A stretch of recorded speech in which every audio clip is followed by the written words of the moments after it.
The question is, does question number 3, the statement is false, pertain to the headline, I spoke up against sexual violence and faced our culture's wrath, or does it pertain to the content of the statement, everything written in the op-ed?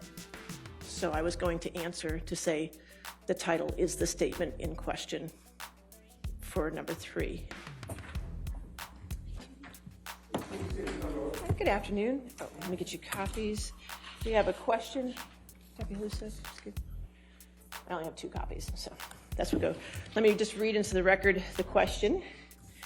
It's basically in regards to number C, items 1 and 3, and number C is a jury instruction on the finding instruction for the online article title.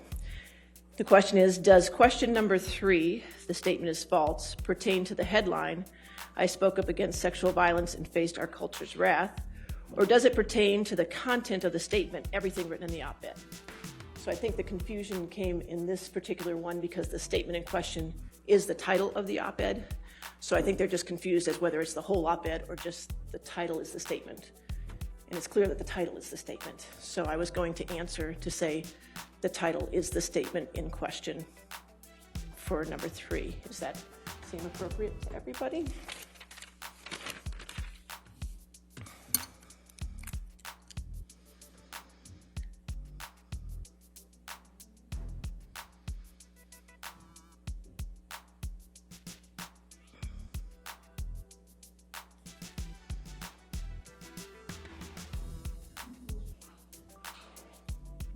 Which they've phrased as headline as opposed to title. Right, because the headline is the alleged defamatory statement. So I can say the statement is the headline, and not the entire op-ed. Is that what you want me to say? All right. Thank you. The statement is the headline, not the entire op-ed. All right. I will send that back to them. And just so we're clear, Your Honor, the wording would be what again? I can give you the copy of this when okay, it says the statement is the headline, not the entire op-ed. Everybody's. Just give me a second. Okay. Well, while we're waiting for that, and Mr. Chu, I did get your motion. I'm not ignoring you, but I am kind of ignoring you because since the jury has the case now and it's out of my hands, I appreciate your motion, but I'm not going to entertain it at this time, okay? Thank you, Your Honor. All right, thank you. Johnny and Amber! Johnny and Amber! Johnny Amber this way! Johnny on top! Johnny on top!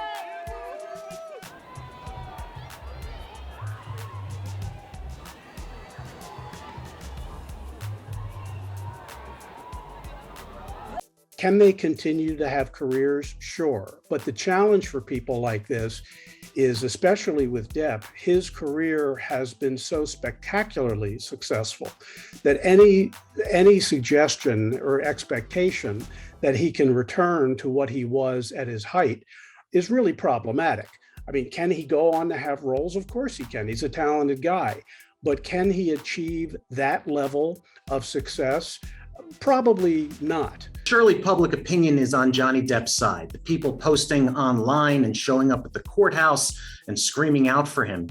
And I think that was the original intent for Johnny Depp to bring this case. It's very hard to win a defamation case. He's already lost one in the United Kingdom. I think he brought this so he could get his story out, so he could energize his fan base and try to show Hollywood that he still has the stuff to bring people into movie theaters or to rent movies via streaming. And so from that point of view, I think Johnny has done what he set out to do. It's going to be difficult for her. I think I don't think her career is necessarily over. I'm sure it's going to take a nice hit, that's for sure, because I think everyone now is going to look at her as a difficult woman to work with, seeing her emotions the way they've been, whether wrong or right. I think they're going to look at that and say, do we want this on our set? Where Johnny has been, I mean, pretty much for the most part, calm, cool, and collected. No matter what you think of him, that's what his demeanor has been. But again, I think in this industry, when you see a woman who's emotional, they're automatically deemed difficult.